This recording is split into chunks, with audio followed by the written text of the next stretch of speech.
Sabedor disso, Satanás vai se valer do erro, uma ferramenta muito mais poderosa do que a morte. Então pensa comigo, se acreditamos mesmo que a Bíblia é a viva e eficaz palavra de Deus, Jesus revelou aonde estão e quem são os lobos vorazes. Foram dois os mandamentos na alça de mira do diabo e, consequentemente, os mais atacados.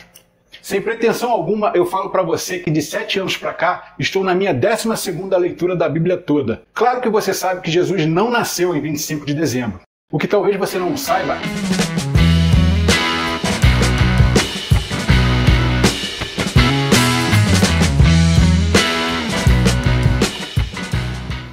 Salve pessoas! Sandro aqui! Alguns anos atrás, conversando com um amigo sobre a Bíblia, ele me soltou a seguinte pérola: cuidado, luz demais cega. Pronto, estava ali o argumento para medir pela minha conveniência aquilo que doutrinariamente serviria ou não. Eu gostei tanto dessa frase que ao falar de Bíblia com a minha esposa, eu sempre a repetia. Até que ela também soltou uma pérola, mas essa de grande valor. Ela me disse: se for para ficar cega olhando para a luz maior que é Cristo, que eu fique. Uau! Percebe que foi exatamente essa a experiência do apóstolo Paulo? Em João 12,35, Jesus declara: ainda por um pouco a luz está convosco. Andai enquanto tendes a luz, para que as trevas não vos apanhem. E quem anda nas trevas não sabe para onde vai. E de qual luz Jesus está falando? Voltemos 4 capítulos, João 8, verso 12. De novo lhes falava Jesus dizendo: eu sou a luz do mundo. Quem me segue não andará nas trevas. Pelo contrário, terá a luz da vida. Esses 2 versos falam de andar em trevas. O problema é que quando lemos essa advertência de Cristo, temos a tendência de poetizar essas trevas, ignorando por completo a possibilidade delas estarem fazendo parte de nossa vida. Fica até o final do vídeo e você entenderá como. No início da era cristã, o brilho de Jesus na vida de seus seguidores era reluzente ao extremo, a ponto destes serem torturados, lançados aos leões e virarem churrascos nas fogueiras romanas, o que não evitou o avanço e o crescimento da igreja. Sabedor disso, Satanás vai se valer do erro, uma ferramenta muito mais poderosa do que a morte, para minar os ensinos de Jesus e o propósito da salvação oferecidos por ele. Quando a Igreja Católica Apostólica, católica porque abrangeria todo o globo, e apostólica porque ensinava a doutrina dos apóstolos, se tornou Igreja Católica Apostólica Romana, concessões passaram a ser feitas e práticas pagãs foram misturadas com os ensinos cristãos. O que aconteceu ali entre o 4º e o 5º século, e permanece até hoje, nada mais é que o eco da sutileza da serpente, que, como no Éden, mesclou a verdade de Deus com a mentira que lhe é própria. Acho que já posso humildemente pedir a sua inscrição no canal e o seu like. Desde já, obrigado por isso. Lembra de Paulo? O homem que ao ter um encontro verdadeiro com Cristo ficou cego para esse mundo? Olha que instruções maravilhosas Deus nos deu por meio dele. Atos 20, versos 29 e 30.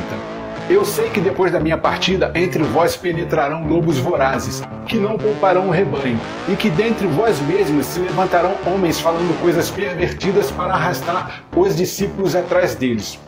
Então pensa comigo, se acreditamos mesmo que a Bíblia é a viva e eficaz palavra de Deus, a ponto de apelidá-la de bússola, manual do fabricante, guia de sobrevivência, é óbvio que essa exortação é também para os nossos dias. Paulo, nesses versos, só está refletindo a luz de Cristo por meio de seus ensinamentos. Quer ver? Mateus capítulo 7, verso 15. Acautelai-vos dos falsos profetas que se vos apresentam disfarçados em ovelhas, mas por dentro são lobos devoradores. Viu? Jesus revelou aonde estão e quem são os lobos vorazes. Estão dentro da igreja porque são pretensos profetas, entretanto, são profetas falsos. Meu amigo, minha amiga, nesse momento eu preciso abrir o verbo com você. E pode ser que o canal até perca alguns inscritos, mas o prisma aqui é justamente propagar a verdade, que é Jesus, e refletir seus ensinos como um quasar. Se Jesus é a luz do mundo, em contrapartida, Satanás é o príncipe das trevas.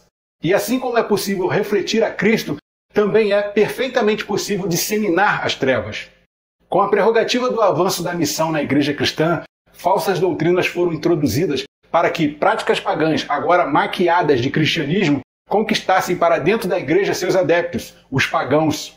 Foram 2 os mandamentos na alça de mira do diabo, e, consequentemente, os mais atacados.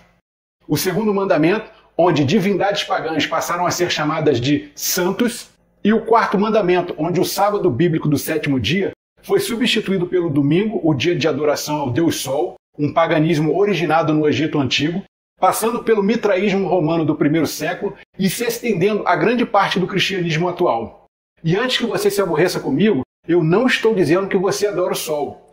Eu, de uma forma superficial, para o vídeo não ficar gigante, só estou usando a Bíblia e te mostrando como os mandamentos foram atacados. O argumento de que o dia de guarda após Jesus mudou porque foi no domingo que ele ressuscitou é um argumento muito bonito e certamente o melhor de todos. Pena que ele não é bíblico. Jesus ressuscitou no domingo porque ele precisava cumprir a tipologia de uma festa que apontava para a sua ressurreição e que só acontecia nos domingos.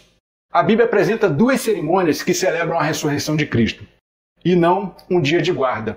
São elas uma festa que não é a Páscoa, mas sim a festa das primícias. Comenta aqui se você gostaria de um vídeo a respeito dessa festa. E a outra celebração pela ressurreição encontra-se em Romanos 6, 3 e 4. Ou porventura ignorais que todos nós que fomos batizados em Cristo Jesus, fomos batizados na sua morte. Fomos, pois, sepultados com ele na morte pelo batismo, para que, como Cristo foi ressuscitado dentre os mortos pela glória do Pai, assim também andemos nós em novidade de vida. Ou seja, quer celebrar a ressurreição de Jesus em sua vida? Se batize.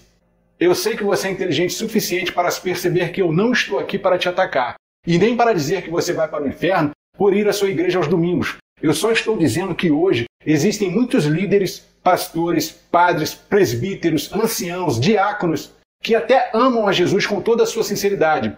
O problema é que na hora de refletir os ensinos de Cristo, acabam se tornando falsos profetas, pois estão sinceramente equivocados.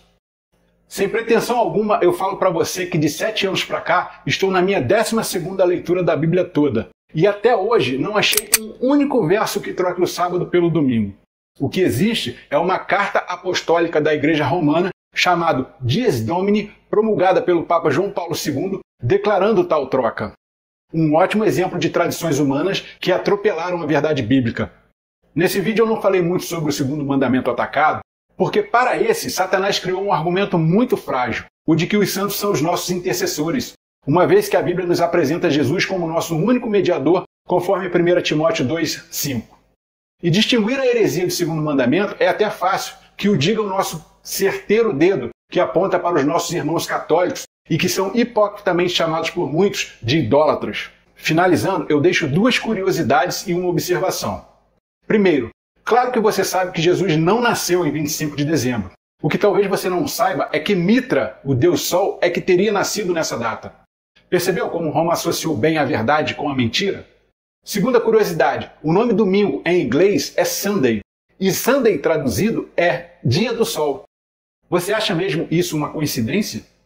E a observação, Apocalipse 12, 17 apresenta o último remanescente preservado em toda a história por Deus. E a maior virtude dessa igreja, além de guardar todos os mandamentos, não é ser a igreja perfeita e infalível, até porque essa ainda não existe, mas é sobretudo ter a humildade de reconhecer que pode estar errando. A igreja verdadeira não possui uma placa e muito menos homens que a organizam. A igreja verdadeira é organizada por Deus e você pode ou não estar fazendo parte dela.